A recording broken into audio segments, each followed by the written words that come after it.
What's up, everyone? It's Travis, and this is Lanesharkin. And today we are here with my good friend Ross Arnold. Ross, welcome. Good to be here.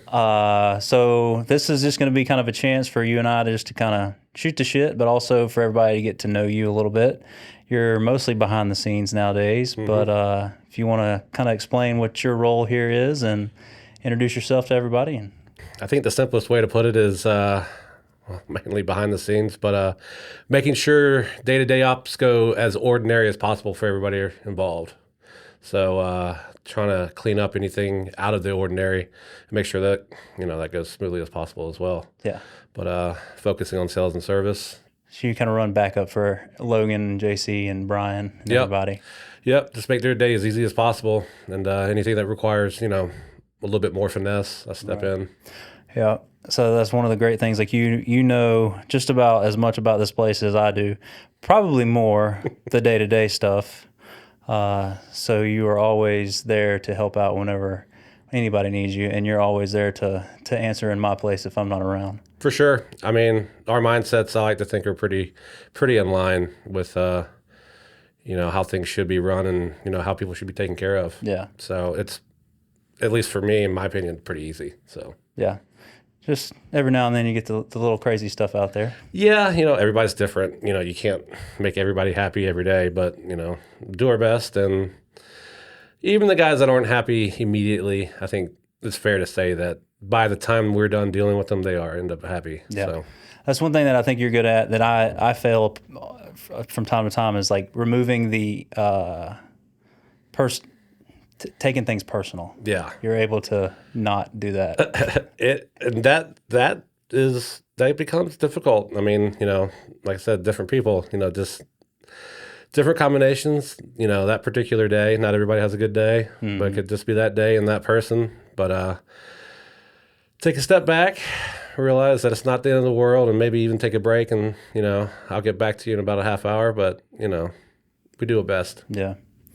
And so we have known each other for, let's see, 20, how old am I? 23 years? Yeah. Yeah. So we met the summer I was coming into ninth grade, and you were a year ahead of me. You were the first upperclassman to befriend me.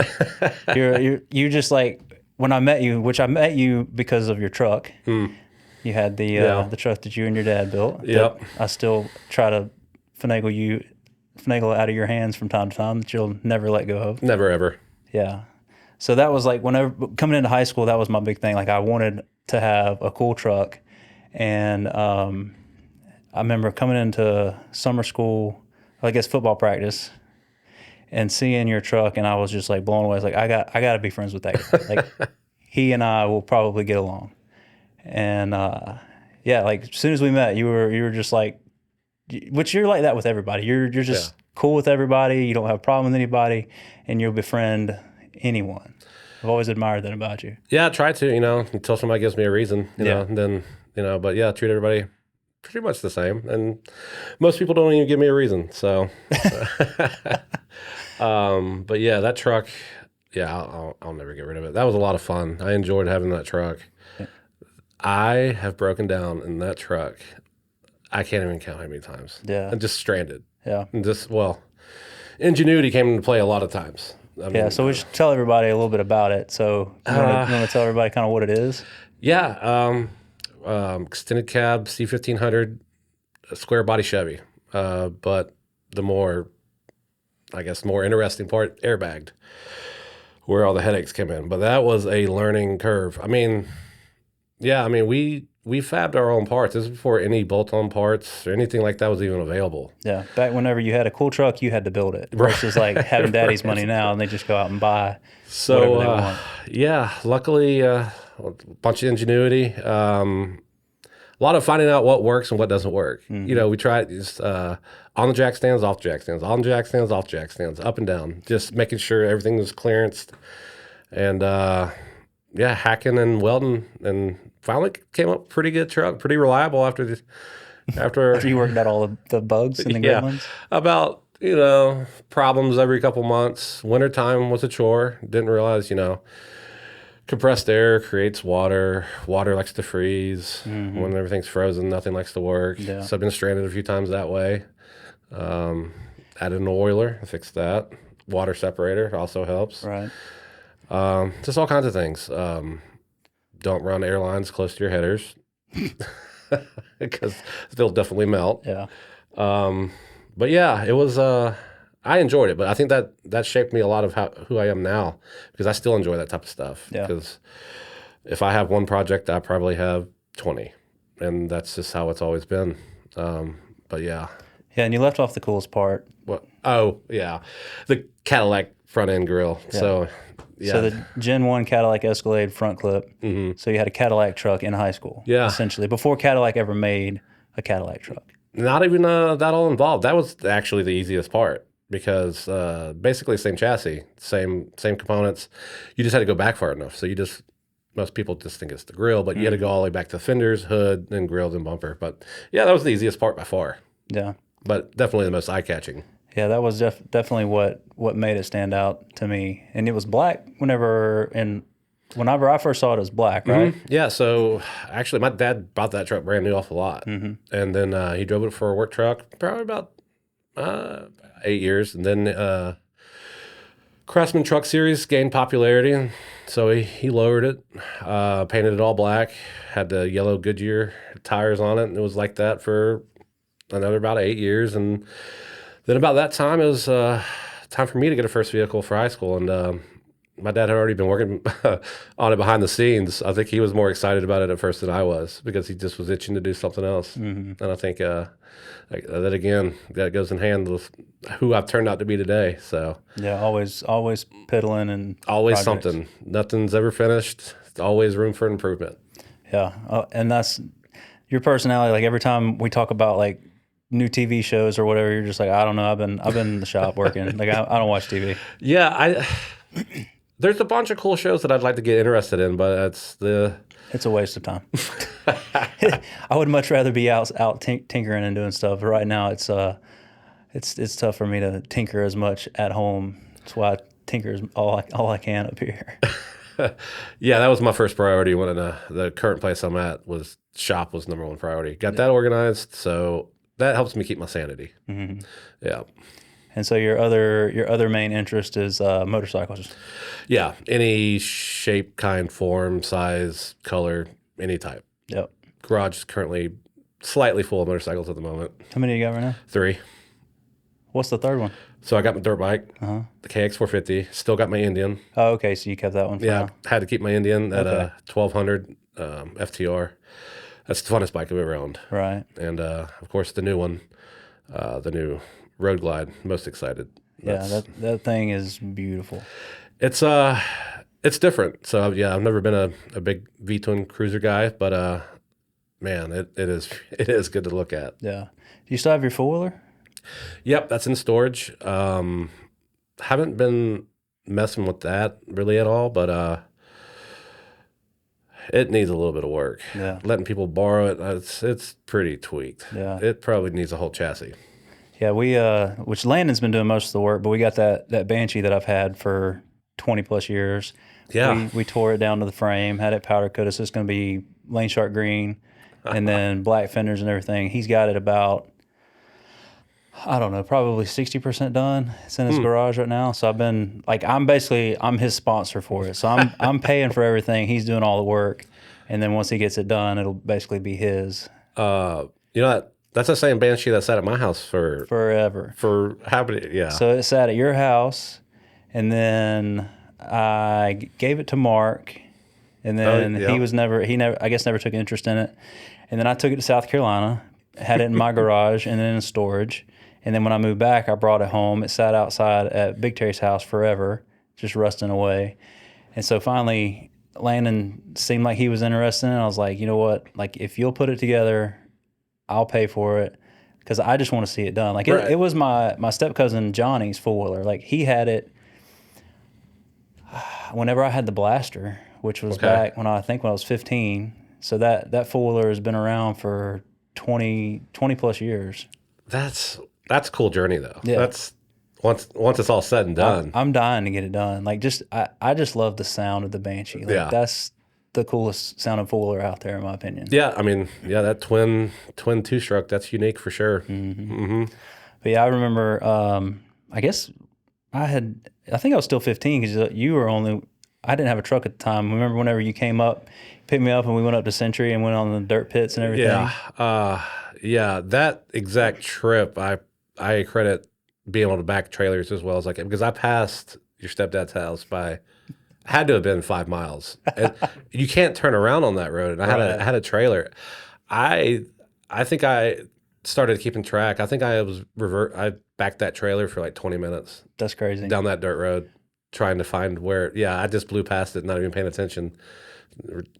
Radio. That was back before GPS was a thing. And I was just bebopping down the road, I was like, I probably should start looking for where this place is. And I don't know how I figured it out, but yeah, I just started backing up. Backed up for about a half hour. Yeah. I can't tell you how many times I had to get on the phone with people because Big Terry, is a gunsmith, so he always had people come to the house. And before GPS, it was like, okay, you get on Gibson Road or you get on Highway 97, you go about 5 miles, you take a right, you take a left, you take another left, like it's just left, right, left, left, left, and then you'll see the house. So I can't tell you how many times I've given those directions. Yeah, it had to have been something along the lines, if you see this, you've gone too far. And I was like, I remember that. If you go across a creek, you've gone too far. Yeah.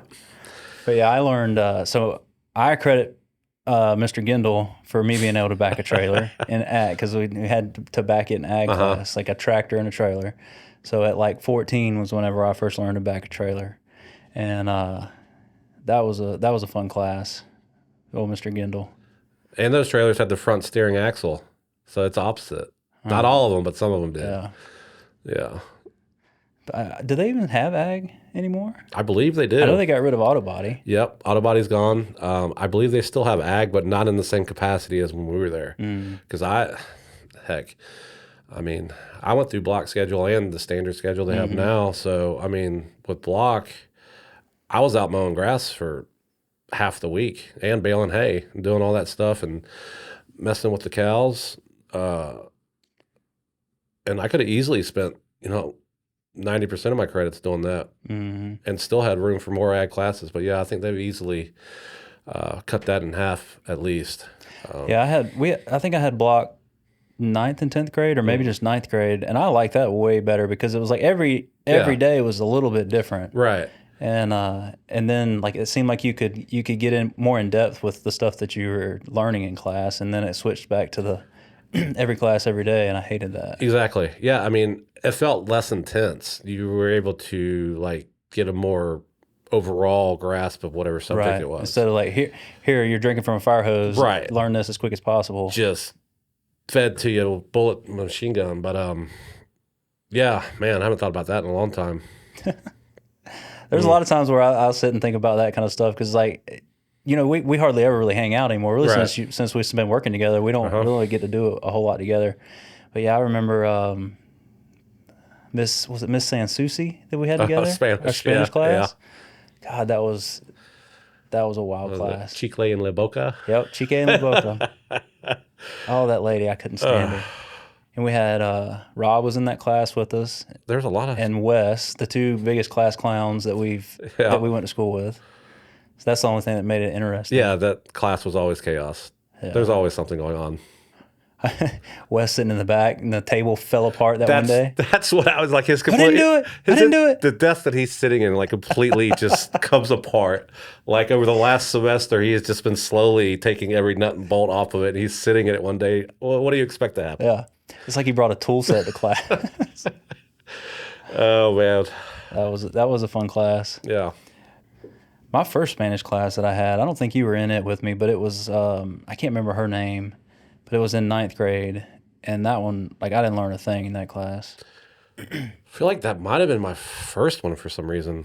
Well, it was Spanish too, so it had to have been your second one. Maybe I took Spanish in middle school. Oh, yeah, because you went to private school. Was it Pensacola Christian? Heck, I went to, I feel like all of them. I went to PCA, East Hill, and then homeschool for a year. That was middle, yep. And a little bit of Ransom. So, So you started Tate in ninth grade, right? Yeah, yeah. So I did all high school at Tate. Okay, cool. Yeah, started football, and that cemented me there.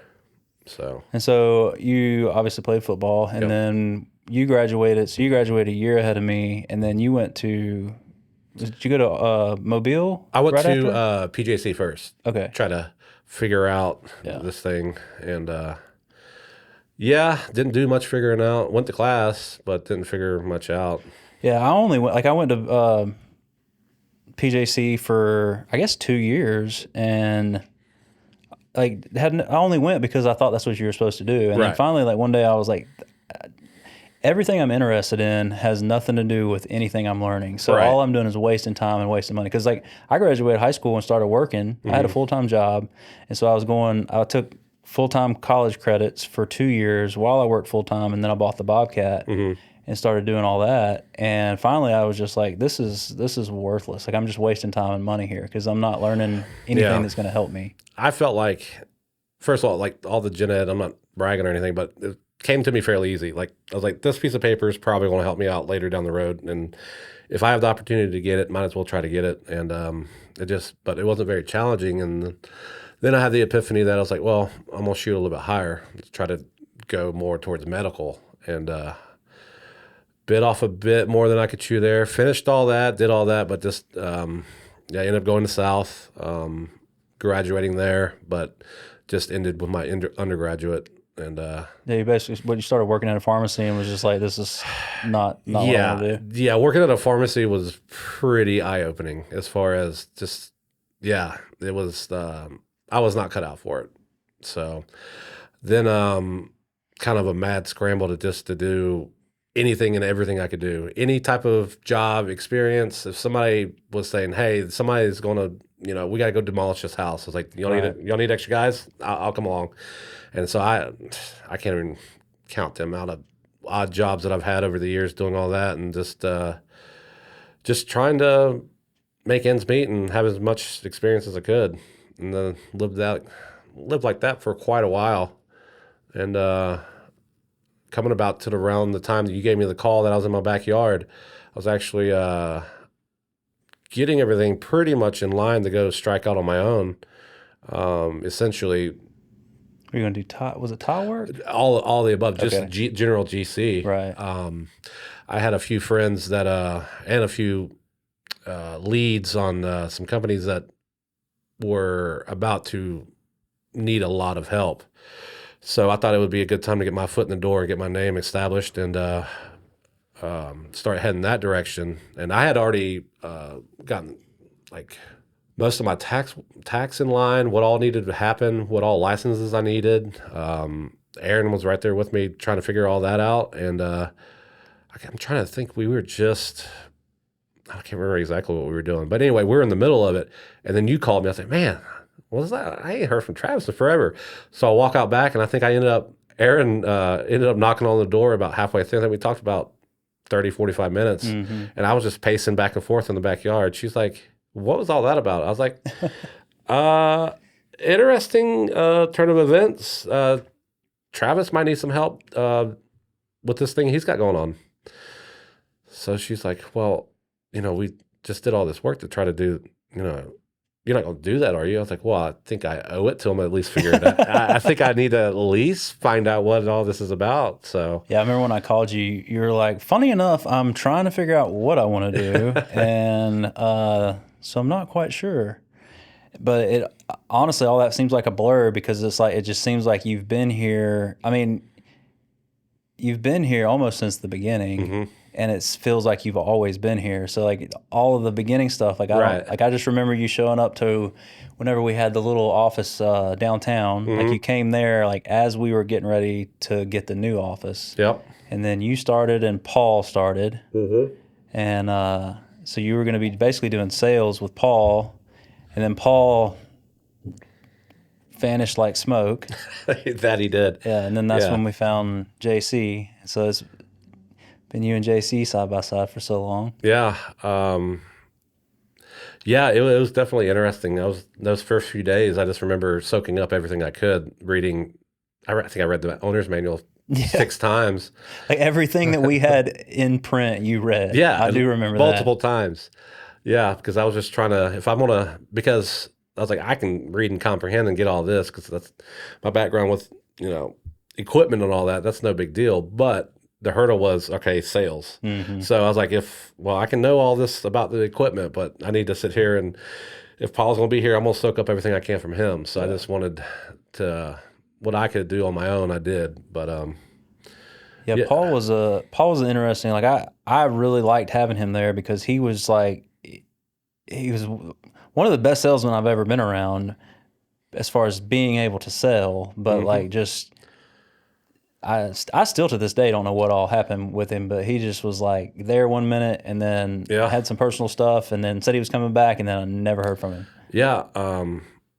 Yeah. Oddly enough, I'm so worried about knowing the product that well, and I'm not saying that he didn't really, but it was less. He was more focused on just getting the numbers. But get the numbers he did. I mean, my God. just a natural salesman. So it was just it was really eye opening. I was just like, yeah, I've got some stuff to learn because, and then especially, he left, and then I was looking around. It's like it's me, and I guess I'll just sell now because nobody else here to sell. So baptism by fire for sure, but do what you can.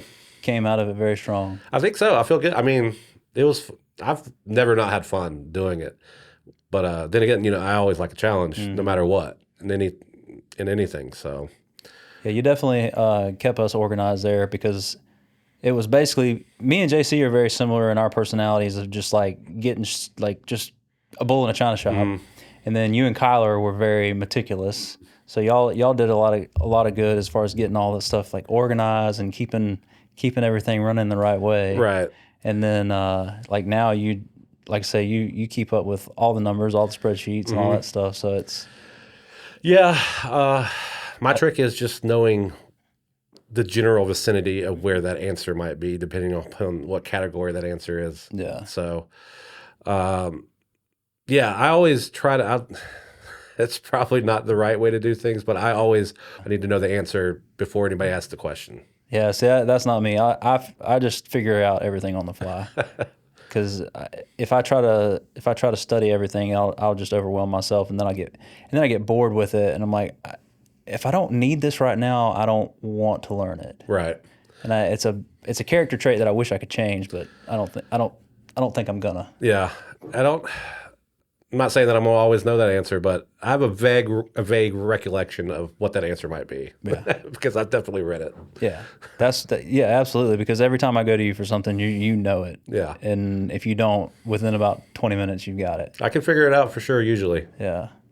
So anyway, that's something I definitely appreciate about you. What would you say that your favorite thing around here to do is?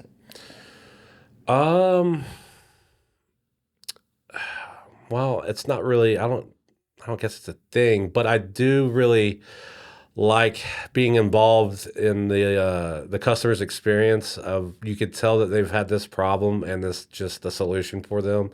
That's been really fun because it's like, man, I've been looking for something like this forever, and then trying to get it, make sure that walk them through the process that their equipment's going to be compatible with it and all that. So.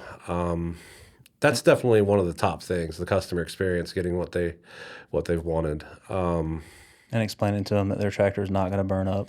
Yeah, that's just what's the word I'm looking for? Very persistent rumor, train of thought, or I don't know, speculation. Man. I feel like we do such a good job of like explaining the plumbing process, and it's still like we even get dealers that still call and they're like, well, this won't work. And I keep trying to like relate it to maybe like the forestry mulcher stuff, but I feel like that kind of like happened like when those things took off and started damaging those skid steers. I think that was a little bit after the fact too, because it's not even like that started, in the industry and just ran across, every asset of it, but. Yeah, I have no idea where that even started, where the fear, like there's not even that I know of. Yeah, there's not this like one thing that you can pinpoint of Right. like, well, this is why everybody's thinking that. They just for some reason it's just like ingrained in them Right. without any. It's like everybody's collective knee-jerk reaction. Like, Right. where did you hear that? It's like, well, I didn't hear it. It's like, why do you think that? Right. I don't know why. So, Yeah, it's funny that people still think that, but we've been in business now 7 years, and we've got thousands of cutters out there. We've never once had a tractor burn up. As long as it's been, knock on wood, as long as it's been plumbed the way we said, yeah. there's never been an issue. Yeah, confusing. But, but on the other hand, it really never really took them much to convince them otherwise, other than they did. I guess I am pretty thorough when it comes to this, just as long as they follow everything that we say. Right. But when we first started, man, I had stacks and stacks and stacks of tractor plumbing schematics. Like, all right, give me 30 minutes. Let me go over this. And then just photoshopping and just arrows and instructions and red goes to red. Hey, Travis, I don't have a picture of this tractor. Can you go get it? And so I'll just hop in the truck and go try to find a tractor so I can take a video and pictures of where everything is. Thank God we got WR Long. Oh, my. Yeah, I don't know how much longer I could have made it because, just 20 a week probably. Yeah, and some of those tractors, especially if it was a new tractor that we hadn't messed with, you would spend half a day hunting all that information and trying to figure out how to tell them how to plumb it. Yeah, I remember calling dealers and be like, hey, can you please crawl under this thing and take a picture of the loader valve? Like, what? Like, just please. Just please. Please. So, thank God there's days there. I'll send you a T-shirt or a hat. Just Something. I need this video. Oh, man. Yeah, I mean, there's tractors where we've had to tie into the rear end. Like there's just like the New Holland tractor. I remember there's a bunch of those that had just a plug in the back, and so we would pull that plug out, tap into that, and then my stepdad's tractor, he has that New Holland, and before we realized where we could tie in to the sump in line on the loader valve, he took his, pulled the hard line off, cut it, welded a new fitting on it, put that one together, and then I built basically where the fill cap goes. I built a fill cap extension with a T in it for his tractor, and then I guess last year whenever it's been 2 years now. Whenever WR Long got involved, I took all that stuff off his tractor and put an actual kit on it. So now it runs a lot better.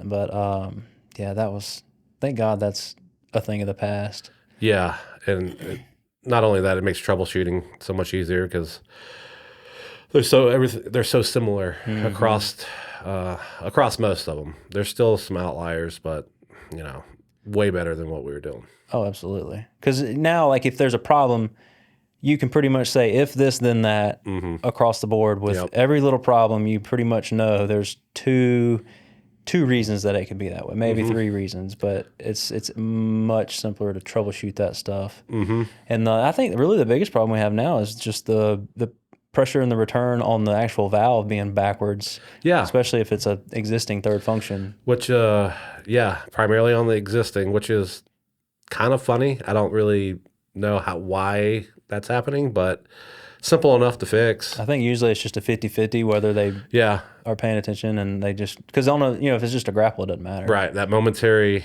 actuation of the cylinder, it doesn't care. Not until we get that constant flow going. Yeah, I see those troubleshooting issues being a little bit tougher when the hammerhead comes out, because when you turn the fluid on, nothing's happening at first. Right.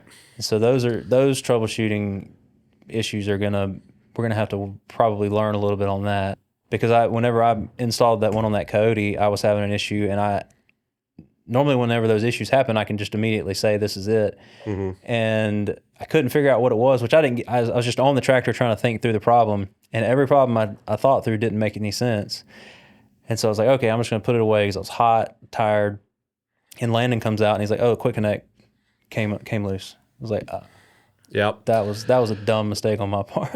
And it happens. It happens to all kinds of people. Oh yeah. So yeah, we went up to. So it was you and I that went to WR Long first, right? Yeah, we went up there and was it 21, I believe? Yes. Yeah, that was a fun trip. Just going up there and talking through that. And like when we left, I was just like, we were both fired up, excited. Just just the mind wide open at all the possibilities of what could happen, and just the amount of time it just freed me up from doing all that troubleshooting and basically coming up with one-off designs for everybody's tractor as far as how to plumb these things. Because, realistic back then, some guys had their own idea, which is all good and fine, but, if their tractor, they want to do it that way, I got to at least try to, make it happen that way for them, even if I had a different idea. So, but yeah, looking back at that was a lot. I kept a lot of them just for a little bit of nostalgia. Yeah, All we'll my doodles. frame some of your doodles one day and put them up in your office. Yeah, explain like this is what we used to have to do, y'all. Okay. Yeah, that's God, like when new people come in, like as we keep growing, like we'll have to walk them in there and be like, you need to study all this and know it. Just because I had to know it, you have to know it. Just start with some of those old ancient schematics that I have. Okay. So I need y'all to point out to me every leg of the circuit. Yeah. And just have everybody. Nah, just kidding. Just tell me what the name of the tractor is and we'll just plug it in. Yeah, that's absolutely one of the biggest hurdles that we've come across, or we've cleared now because of them. Yeah, tremendous help. Can't emphasize that enough. Like people are probably watching this like, okay, I wish you'd quit talking about it. Like, no, you need to hear it. Like this shit sucked. It was a lot of hard work. But we got through it. Yeah, we did. Come out the other side. Oddly enough, I did like that for a while because it was like Yeah, because you get to like figure things out. Like, right. You love learning how to solve people's problems. Yeah, like on the fly immediately. Get it done or I'm mad at you. Those are the fun ones. Yeah. Yeah. Help me or I'm going to cuss at you because I'm already upset. Yeah. And it's like, okay, I understand. I'm sorry. We'll get you taken care of. Like that's the biggest thing. Is like whenever people call and they're mad, just immediately say, "Look, we're going to get you taken care of. We just need to walk through a couple things." And that pretty much always solves it. And you get, we've probably got what 5, 6 people that with just completely unreasonable, and we couldn't fix them. Yeah, but yeah, that was more, I think, of a personal problem. Yeah. Speaking of that, did we ever hear back from that one guy? Which one? The one where he took it to a non-dealer, and then we ended up having to pay that dealer to troubleshoot his tractor that he messed up. He sent an email that he was happy. That's a win. Yeah. So got it taken care of. But yeah, it was a combination of two parties not knowing what's going on.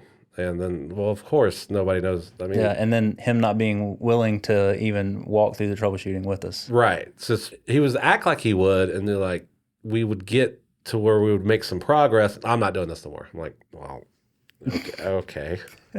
Well, it's still not going to work. Yeah, that's probably the last one you've lost sleep over, huh? Yeah. That's actually, since then, that's for sure the most recent. Haven't had any major issues. But yeah, just getting finally in touch with that tech at that dealer, that tractor dealership that he wanted to go to, cleared a lot of it up. And once I explained to him, that's basically the case with all of this. Once you explain the overall what's happening and what needs to happen in order for this to work correctly, people can wrap their head around it. Yeah. Like, okay. And have we started using that diagram that Nick made for us? The 3D layout? I haven't had a chance to just explain it to anybody because I really haven't had that big of enough of an issue yet.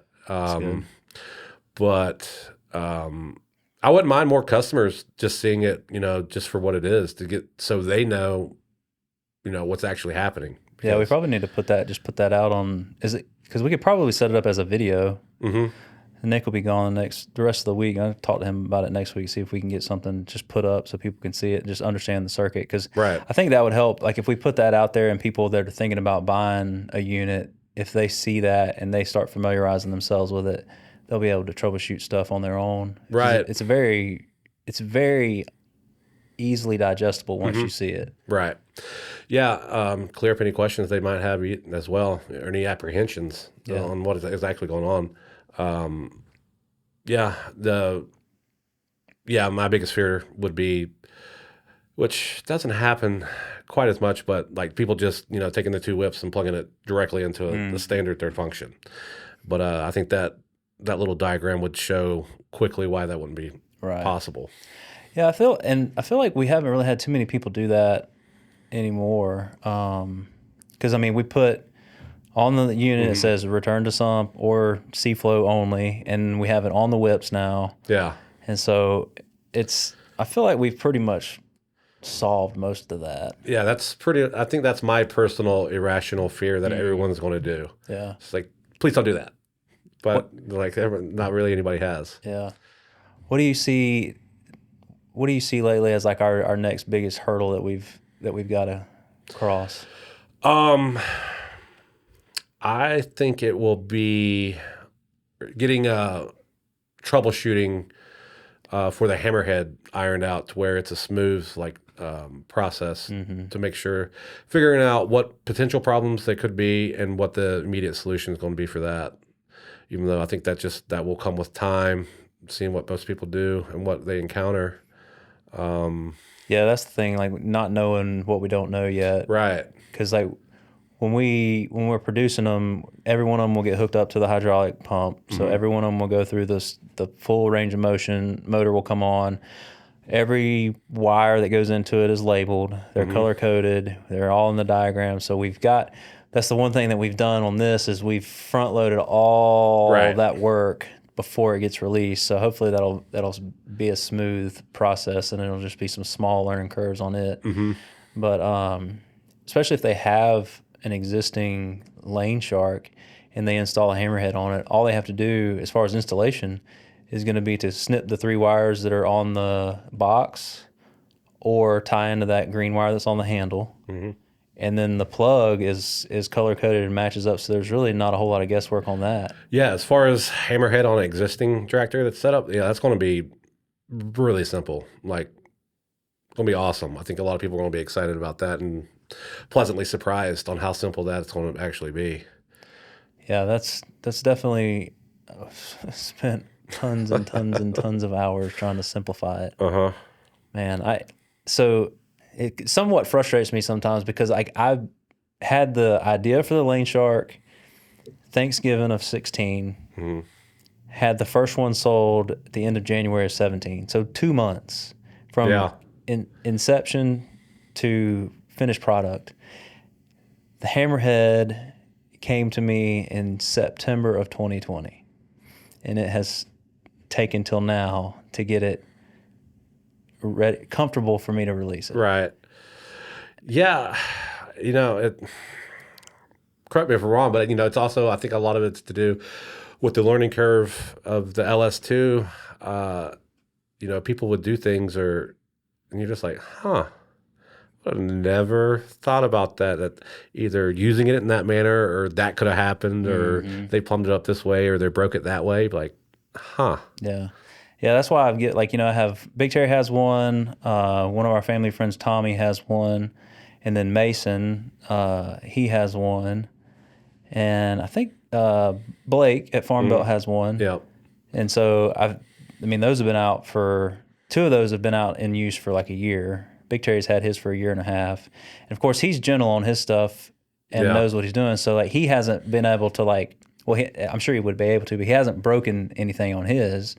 And then the one where Mason, like I say, I think he caught a limb coming up and bent the articulating head. So I fixed that problem, and I've tried to, we've got those telephone poles at the entrance, and so I've just taken the tractor and just run it into that. Right. And the part that I think will be the break point, for lack of better terms, is going to be the inside arm, which is like $100 part to fix, because if they hit something hard enough, that will be an easy fix versus having to spend, I don't even know what the back plates sell for now, but having to replace a back plate or a swing arm, it'll just be that one 2x2, which would be a couple $100 if somebody hits something hard enough. And a quick change out. Oh yeah. Yeah. Some 2 snap rings, 2 pins, pull them out, put it back in, and you're good to go. No problem. And plus, even if it does bend, it can still be used. It's just not going to sit right. Right. Yeah. Yeah, I'm excited for that. That's gonna be fun. We got so we just got the jig for the deck done today. So I put a deck on it already. Everything fits perfect. Okay. Lines up. And Dad's welding out the jig for the. I don't know why jig or fixture. I think fixture is probably the correct term, but he's doing the one for the back plate now. That might be our southern roots coming out. Yeah, the old jig. Yeah. Calling for inspection tomorrow for the power, so hopefully that'll get turned on maybe by the end of the week. And the people coming to set the robot up, they emailed me that they got somebody that's down right now, so they're asking if they can to send their service tech there next week. And I'm like, I hate to say I have to have this done because somebody else is like their equipment's down, but I'm like, I really want to get this powered up next week. Exactly. So I'm still if we pass the inspection tomorrow, I'm going to tell them like, please come here next week. But right. We'll see how that works out. I'm hoping. I was told that once we get the inspection, we'll have power within 36 hours. Exciting. So that'll be the end of the week. Joe's finishing up the crane today, wiring all that in. So it's right there on the edge. Yeah. So going back to you asked the biggest hurdle. That was on my radar as far as what I was concerning the hammerhead and the troubleshooting and all that. But getting everything running out there effectively. Oh yeah, I wasn't even thinking about that. Like I was thinking like hurdle for like customer service part of that. So you answered it to what I was thinking. But yeah, I mean, there's still so much stuff to do because I still have to build the assembly line and the test mechanism. And I feel like there's just inevitably, there's going to be just going to have everything set up like you want, how we think it's going to work the best, and there's going to be, oh yeah, oh duh. Oh, what about this? Why didn't we do this the first? Yeah. But that's why I've tried to make everything modular, like the robot cell. Like everything is in a cell, so I can pick the whole thing up and move it. I've got the saw set up to where right now it's somewhat in the middle, so all the material will sit in the shop behind it. And then as we get more time and build up some more cash, I'm gonna build the outside part so we can store all the material. It'll be outside of the building, but it'll still be covered. And so we'll be able to save probably another 30 feet in the shop for extra space. It's like I'm trying to think of the things, but obviously, inevitably, there will be something that we didn't think of. But trying to just make it where the unit is touched as little as possible. Like whenever Daniel and I were doing the podcast last week, we went through how many touches it went through whenever I first started. And then it'll be night and day difference. Like it'll come in, it'll go here, there, and it'll just be a big circle, and then go out the door. So I think we'll be able to just increase production at least threefold. For sure. I'm pretty sure we're touching it a few times just for good luck. Mm-hmm. Yeah. Oh yeah. Yeah. Too much good luck is what we're going for. Right now. So, but yeah, as far as modular, that's the way to go. I'm currently rearranging my shop at home, but I got as much stuff as I could on wheels. What makes sense? Yeah. Don't put things that can hurt you on wheels. Absolutely. And paint stuff bright colors so you can see it. Yep. That's the one thing I worry about. Like over there is having I'm trying to make it where the forklift doesn't go hardly in there at all, because if that forklift's moving, it's going to be me, Dad, or landing on it. And that's one thing that I always worry about is like as we grow, like because basically everybody that I've hired, I've had some sort of connection to them to know and be able to trust them almost before I bring them in. Like with Brandon, obviously, I knew him. I met him through Caitlin. I trust Caitlin a lot. And so Brandon and I, we went to lunch. And did we go to lunch twice or? We went to lunch once. Okay. Pretty sure, but I came here a couple times. Yeah. And just got to know you, and then, but like, so it's gonna be harder and harder to find people like that. Absolutely. And so we're gonna have to like take chances on people and be like, oh well, you got to go. And not only that, a chance to slow down and be like, okay, I have to stop doing everything I was doing today and actually really hone in on this person and try to feel them out. Yeah, that's gonna be a lot of it. Just being, as we bring in people, just me just sitting over there watching them work, working with them, and making sure that they do have a good head on their shoulders. For sure. Because it's I mean it's dangerous in any fab shop, and I don't want people to get hurt. So right now I've talked to Jackson and Landon, and they've got some buddies that are probably gonna be looking for something, and so I can kind of fill them out. Yeah. You know, because Landon's always got them over, so I'll Right, go they're over always and, gonna like, be talk around. to them and figure out which one of them's got a good head on their shoulders, and be dependable. Which one's using the pliers instead of the box end wrench? The hammer wrench. Yeah, the hammer wrench. That's telling. Yeah. But sometimes you just have to make shit work, Yeah. and you don't feel like going and get a tool.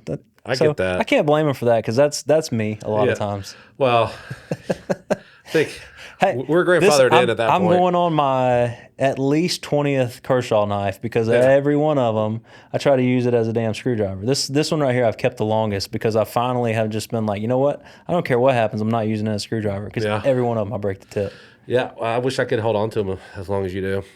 Man, that's one of the only things I've ever been able to like make a part of me is my pocket knife.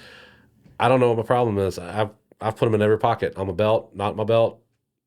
Short of putting it on my keychain, I can't keep up with it. Yeah, see, I don't even keep keys, because I have my Ford. Yeah. I've had Fords forever, so it has the keypad, and so I have my phone, maybe a little bit of cash, my AirPods, and my knife, and somehow for years I've been able to keep it like that. But anything else, like safety glasses, gloves, I'll set them down and then they're gone. Yeah, knives probably by far my worst. That I can't even buy a nice one, because if it's one that I really like, I'm like, oh yeah, I really like that one's going to be gone within 48 hours. So do you still have the one that I gave you a few weeks ago? Sure don't. I looked for that thing for like 2 days. I have no idea. I can't find it. That's hilarious. I was so mad. It happens. Yeah. I mean, I've definitely lost some. Like I walk. If I'm doing something, it'll grab and fall out, and I don't realize it. But the other day, the reason I have this one is because my blue one, I was opening a package, and it was something for JC, and so I opened the package, and I think I got distracted, and then just picked the package up and put it in his room. So bought this knife, and then 2 days later found the blue one that was in that package. Like, it just fell. You're so absent-minded sometimes. Yeah, I don't know. Mine are gone. Like, I've never even found them laying around anywhere. I don't know where they're at. You got some gremlins at your house? Yeah, something. Or in your truck. Do you look in your seat? Yeah, I feel like it's pretty clean. It's Yeah, you definitely keep a clean truck. Mine always looks like a bomb went off in it. Yeah, I do like it. It kind of just shoves everything to the back seat anyway, so nothing really stays put between the seats. But Yeah. unlike those new Altimas, anything falls in there. That's what Aaron has. Yeah, I can't stand it. Yeah, the cars, they're so tight. My hand Everything's- doesn't. I can't even get my hand in there. Uh-huh. So I have to get Aaron to get my phone out. Yeah, that's one thing you lose fairly often is your phone. Yeah, I am bad about that too.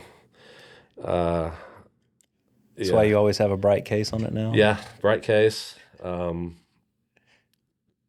Need to keep my jacket zippers zipped, especially on the bikes. Yeah, so you've lost one on your bike, and then you set one on your rear bumper. Yep. What was that, last year? Last year, my bumper, and also a friend's bumper. So not only mine, I'm including everybody else along with the journey. Yeah, well, you got to make everybody feel included. But at least they were very broken, but I got those back and was able to recover everything. The most recent one, I lost all my stuff. You got to sync to the cloud. Yeah. They get you with that, man. I hate having all my stuff on a cloud because, like, I mean, obviously stuff gets hacked all the time, which I don't really have anything to hide, but it's always just in the back of my mind. Like, I really don't want this in the cloud, but if it's not, as soon as I take it off the cloud, I'll lose my phone or like it'll fall in the river. Yeah. So what probably serves me right, but I had my own little cloud at home. I just forgot to set it back up when I had just moved, and out of sight, out of mind, and it's gone. Like 4 years of stuff. Yeah. So you went 4 years without syncing it, or you lost the backup too?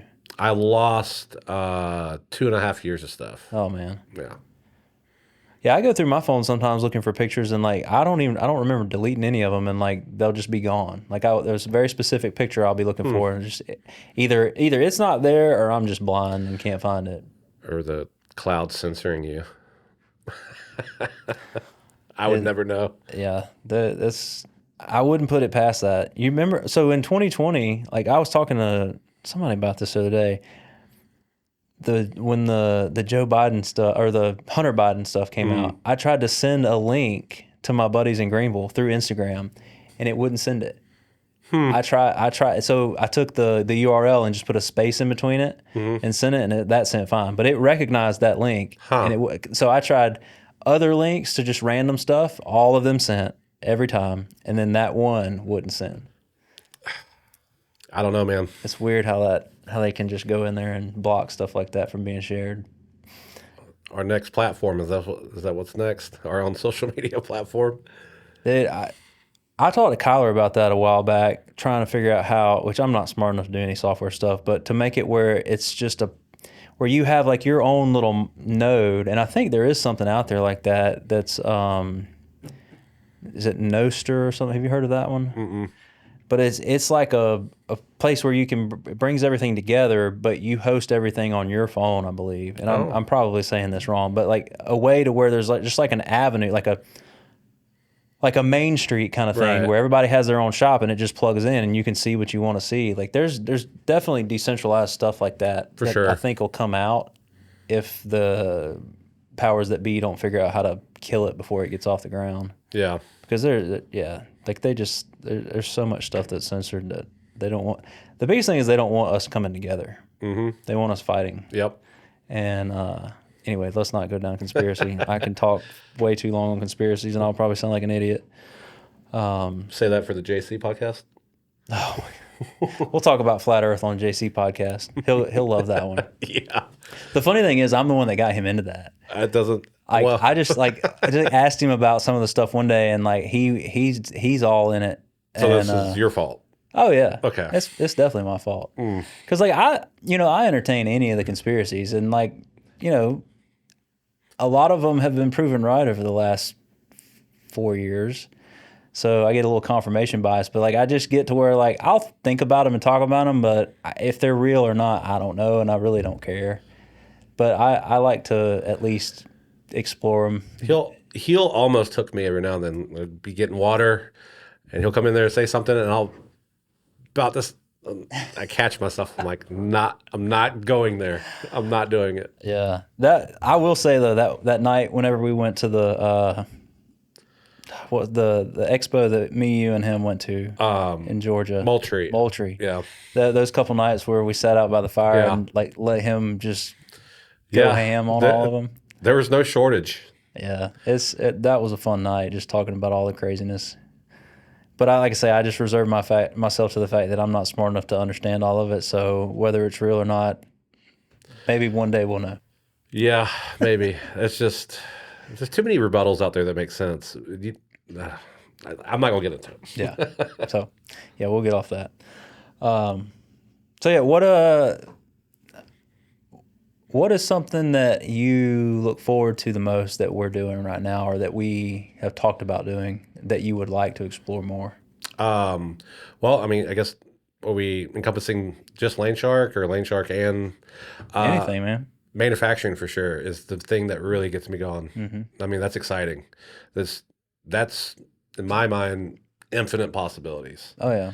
And just getting the chance to sit there and just it's your own sandbox in the grandest scheme to see what can we create, what can we come up with. That's definitely one of the things that I'm very excited for. Obviously, just the manufacturing itself of what we're doing now, but the possibilities that it's going to open up, because once we get everything running smooth, we'll be able to figure out how much more capacity we have. Mm-hmm.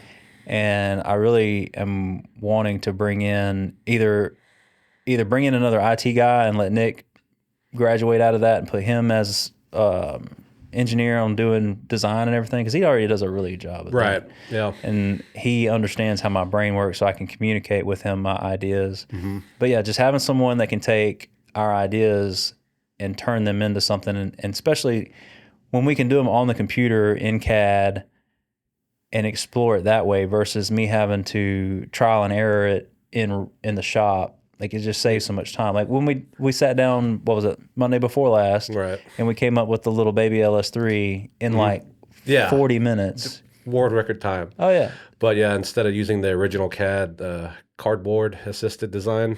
That's the only kind of CAD I know. But yeah, not only, you know, our ideas and bringing those things to life, but even future partnerships with, you know, bringing somebody else's dream to life. Yeah. You know, all of that's very exciting to me, for sure. Yeah, and when we have someone that can just take those ideas and turn them into something in the computer, and then we can bring it to real life, like that will be awesome, because like you said, the possibilities are endless. Right. Yeah. That's And I'm going to be getting, I guess here in the next few months, I'm going to get a laser scanner. And so that will bring, and in doing that, we'll be able to bring back the brush guard we already have done, but open up a whole new line of brush guards, because we'll be able to manufacture them for a lower cost than what we were, and so it'll be affordable. That's the only reason I stopped building, because Right. like, I felt like the value, like they were nice, but I personally thought the price was too high. right. It kind of priced themselves out. Right. Yeah. But we'll be able to bring the tractor in, scan the front of it, put it in CAD, design everything, make one, and then within the first two, they should fit perfectly. Sweet. And that, like, because those, when we had them, like, they sold like hotcakes. And we still get, to this day, we get people asking about them. I'm not sure where they're still finding that, but they're like, they'll be like sending me screen grabs of, you know, like, hey, I think it was an old ad that we had, and they like zoom in right there, like, hey, that brush guard, where's that at? They're all gone. Yep. We got one on my tractor and one still sitting on the shelf that I'm keeping for now. Right. But yeah, there was a guy that emailed us some questions over the weekend, and he had one of our brush guards, but he hadn't bought a Laneshark or anything. So I thought that was pretty cool. Yeah. He had a new MX with the brush guard on it.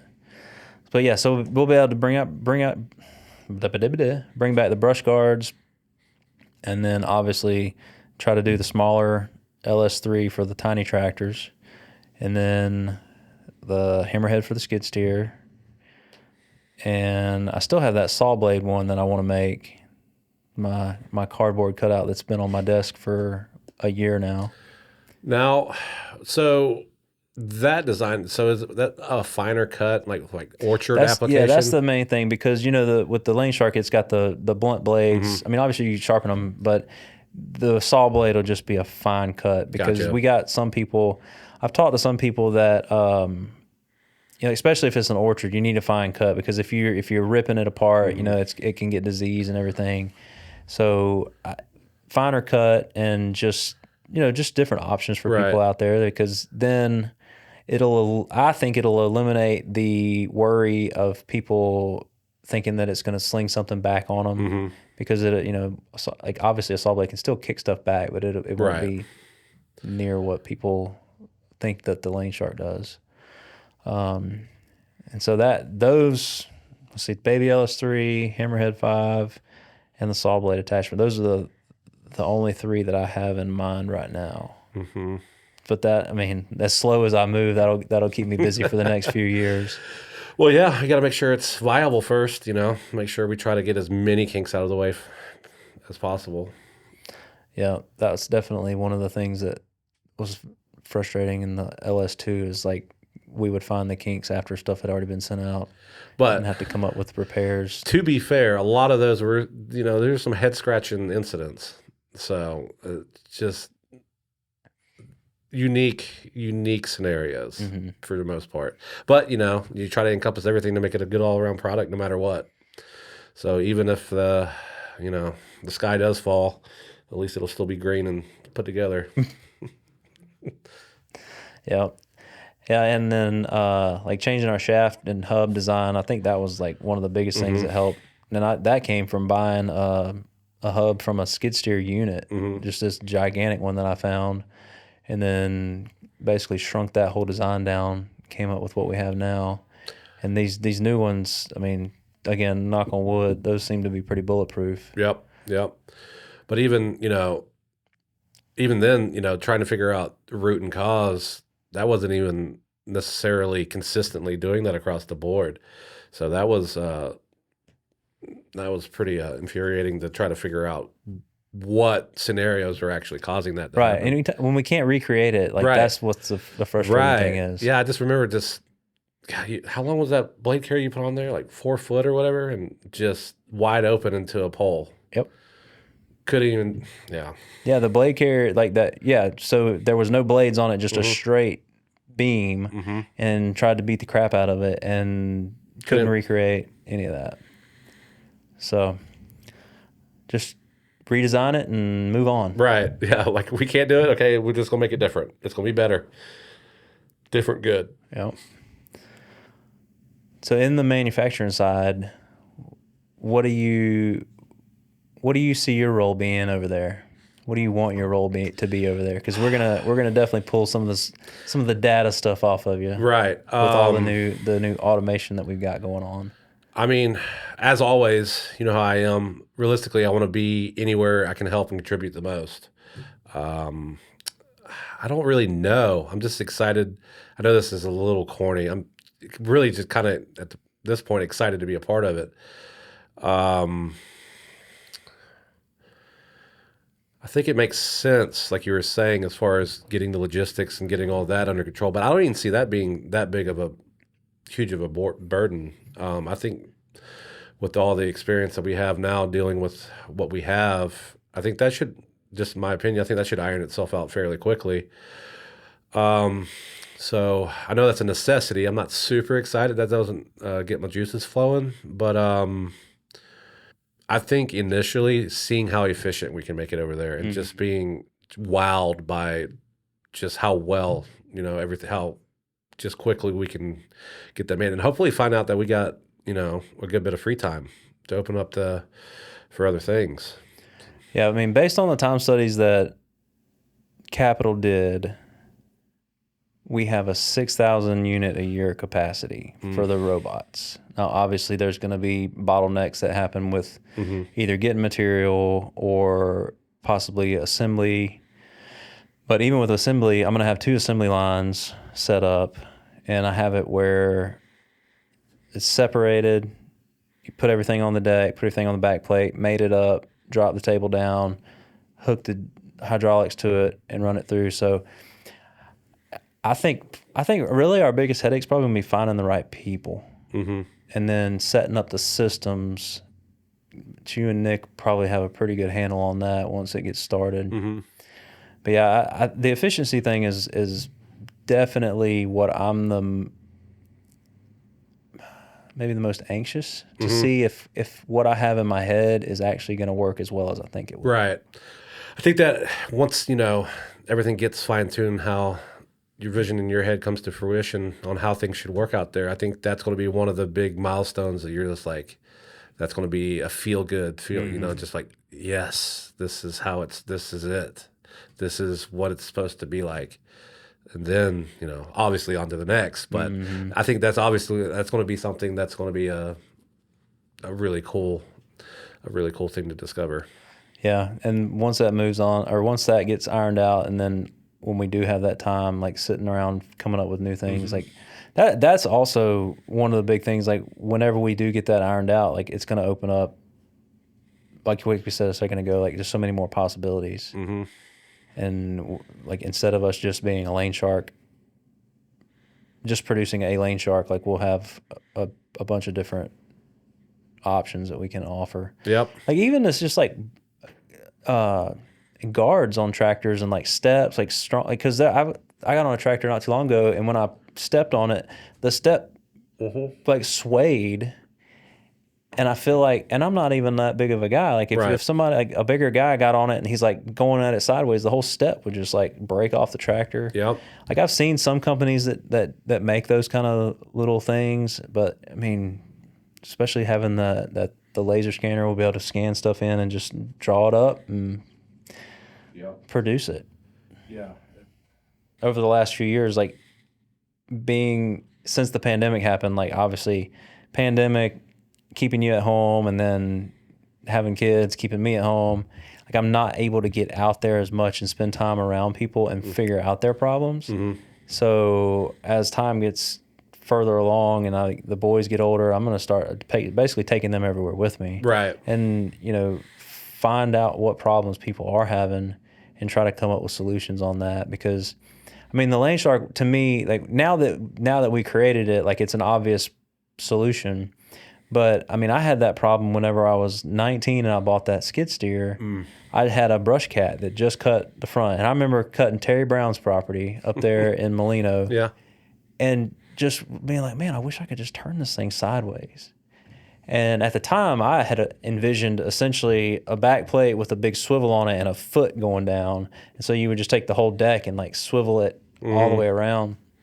Obviously, that didn't work because that foot, like anytime you hit something, it would have just broke. But from the age of 19 to, I guess I was 31 whenever I created the Lane Shark.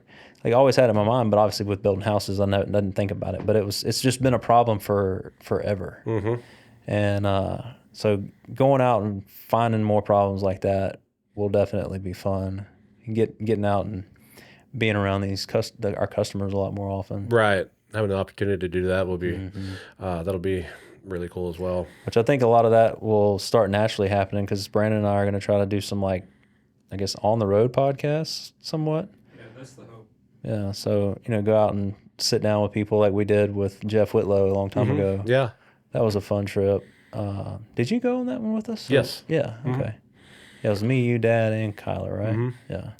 Maybe even like at some of these shows or something.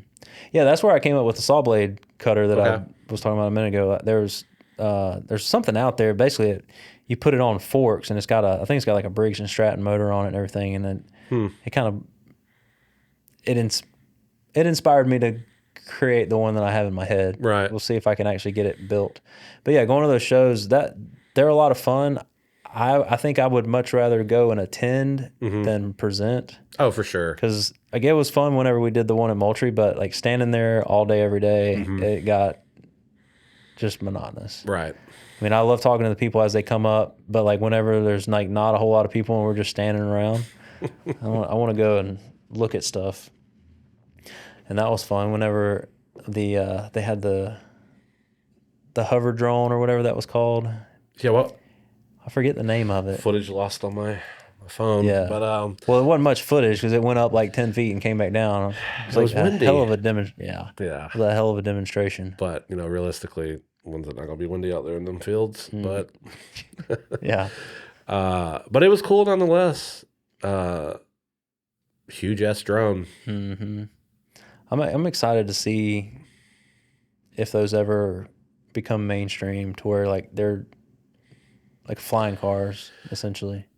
Yeah, I mean, off the rip, I gotta say, battery technology, unless something's out there that we don't know about. I mean, I think that would have to get pretty drastically better in order to have that capacity. Yeah, the thing that I went down a rabbit hole one day. There was a guy building an electric motor, and instead of it being the motor in the center, the motor was around the outside of it, and it was a really cool blade design he was building. And so I just clicked on that and started watching it, and then I realized he was building that motor because he was designing a flying car, but it was a diesel over electric. Okay.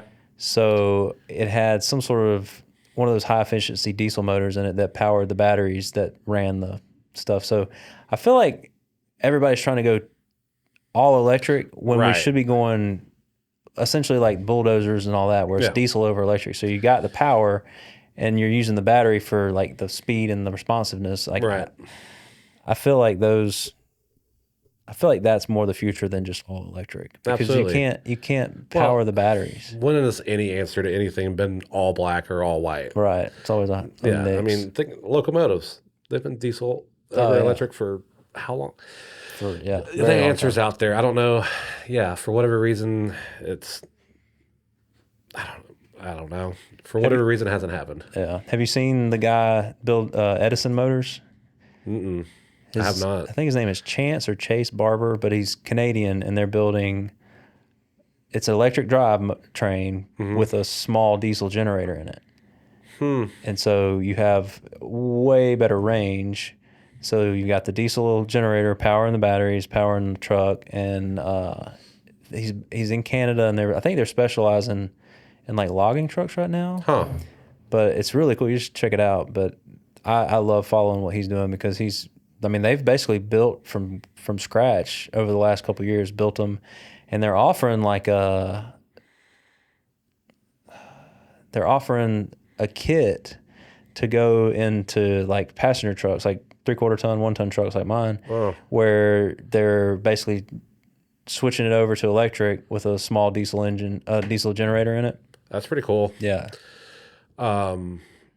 Yeah. So going back a little bit to where I don't watch that television that much or whatnot, but looking at all this, I don't have TikTok or anything because I just feel like if I did, Don't get it. yeah, exactly. But these like Instagram Reels and stuff, I mean, the algorithm, it's all stuff I want to look at. Like hours will pass by. The TikTok will suck you in. Like the algorithm on it is ridiculous. I was, what was that? Yeah, I put up a little canopy out the front of my shop so I can move stuff out without it getting rained on and stuff. And let's see, I had saved a knot because I was like, I came across it and I was like, oh, I know I'm going to forget how to do this and I'm going to need it. So I'm sitting there doing stuff in my shop, looking to tie this knot, and then I tie the knot and I'm just standing there and it's the next reel and it's the next. I was like, what am I doing? Just put my phone down. I have to delete them off my phone from time to time, but I just deleted Twitter and TikTok off my phone again because like in the evenings whenever we put the boys down, like being quiet and everything, so I'm trying to entertain myself as I hate being alone with my thoughts apparently. And so like I'll get on it and it just like it sucks you in, and before you know it, it's like bedtime. Yeah, I do have a spot where I set my phone and my keys and all that, and I have found that like if I do set it out of there, out of sight, out of mind, if I don't touch it, I don't mess with it. But if it's in my pocket and I feel it and it comes out, it's there for longer than I probably need it to be. Yeah, I try to get to where like especially like times right now where I know that I've been on it too much, like I'll delete them. And then I'll start trying to switch back over to like long form podcasts to where I'm listening and actually somewhat learning something instead of just like hitting that dopamine. It's like, and then your attention span is fried, and it's like they can be useful if you can use them in moderation. For sure. And you have self control, but sometimes there's just like nothing else going on. It's like, oh well, some algorithms, they're good. I'm gonna learn how to make the fluffiest omelet ever. And then the next I'll learn how to tie the best knot ever, and like what? None of this is helping me. Taut line hitch, good knot. Because I mean, you can go down a hell of a rabbit hole just watching people tie knots. No joke. Like Just I've gone down it. Yeah, I went down it last night. Yeah, because I had just saved it, and I was like, I know that's gonna come in handy. And like I said, I was tying the guy lines on that canopy, and I was just like standing there. Watching my phone. You're like hypnotized. Yeah, exactly right. And there's this one guy that I like to watch. It's Morrison made leather. I think it's just Morrison made, but he makes like handcrafted leather belts and everything. And it's like what is it, ASMR type videos. I love watching someone who is good at their craft. And then whenever they can make a good video like that, that's like entertaining. Man, the belts that he makes are like $100, but they're phenomenal. And he'll make like wallets, phone cases, watch bands. But you can just go down the rabbit hole and watch it and waste all kinds of time. I went down a rabbit hole. I like watching blacksmithing and stuff like that. Oh, yeah. And somehow led me down the rabbit hole of different types of anvils and the noise that they make when they're hitting it. I was just like, why? Yeah, like a European made anvil versus American, and they drop the ball bearings on it, and you can see how much much it bounces. So like you've been there too. Oh, absolutely. So I try, like especially if I catch myself going down useless rabbit holes, like I'll try to switch it over. Like especially here in the last 6 months or so, I try to go down like robotic welding rabbit holes and like learn something while I'm looking at this. But surprisingly, there's not a whole lot of people out there putting out content with the robotic welding. So that'll be something that'll be really fun to do when we get that up and going, is shooting sure. a lot of footage on that, because I think there will be people like me that are just wanting to see that. And Yep. we can at least teach something while we're, because like just tips and tricks of how to program the robot. Like you don't Right. see any of that. If there's any of those types of videos, it's usually just the manufacturer. Like there's no, I'm sure there is, I just haven't found it, but it doesn't seem like there's any end users that are putting out that type of content. Can't really say that I've seen anything that really falls into that category. Yeah, it's usually, and that's also frustrating. It's usually something really cool with no context or anything. Oh yeah, those drive me nuts. Like Like I'm trying to learn more about it, and so there's not interested. even a description. What even is going on here? Right. What is this? And it's just like some weird song in the background, and then it's over. Usually before it's even done. Yeah, the one account that does a really good job, I've followed them for maybe since like 2018, but it's Precision Tube Laser in Vegas. Oh, I've seen that. Yeah. They've got like everything Trump makes, and they do tons of videos, and those are really good to watch. They don't really, I may be mistaken, but I don't feel like they do a whole lot of talking and explaining what they're doing, but they do a lot of just footage and like they're building stuff, and they've got, I think they've got like every top of the line piece of equipment that Trump makes. That's wild. Oh, dude, it's in their shop is just immaculate. They've got the stuff that they're making is phenomenal. Like they've got the tube laser. That's the first place I ever saw the tube laser. And so they'll make stuff like kits where it's like they'll take a piece of tube and cut like, it's almost like ribbon strips out of it, and they'll make designs out of it, and they'll sell. I think they sell some kits and stuff that they'll cut the stuff and then ship it to you, and you weld it together. I've seen a few people make some stuff like that. Yeah, because the precision is so high. It's just instantly it falls together. Oh yeah, it's amazing. But I didn't realize it until I think last year I started looking at it. They actually do like the send, cut, send us, so you can send them your stuff, and they'll cut like any quantities. They'll cut it for you. You send them the drawings and what you need, and they'll cut it and ship it to you. Yeah, from what I can hear, I haven't used them personally, but I haven't heard a bad word about those guys. So that's definitely interesting. But yeah, that like long term, that's the type of shop that I would like to have, to be able to do anything metal related that we can come up with, to be able to have the equipment and the expertise to build it. Absolutely. And that's going to be the, like, as I get to where I fully understand how to program these robots and do everything, like bringing in other people, and like they'll know how to do that, Right. but then they'll also have their own ideas that we can all feed off of. And then, and it's just build on from there, another tool in the tool belt. Like, not until you get that idea of where, well, we can get by, using what we have here, but ideally, well, yeah, that's part of the journey, and that's part of the fun. It's all about the journey. Yeah, it's been a wild one so far. Yeah, I come across people asking me that, like, so either what do you do now, or how's it been going, or what. It's just, I got to start with, I would have never ever been able to tell you that this is what I'd be doing and what's going on. And I got to be honest, pretty happy about it. So it's been fun. Well, I appreciate that. Yeah. I'm glad you're here. I feel like it's probably a good note to end on. Sweet. Again, very grateful for everything you do.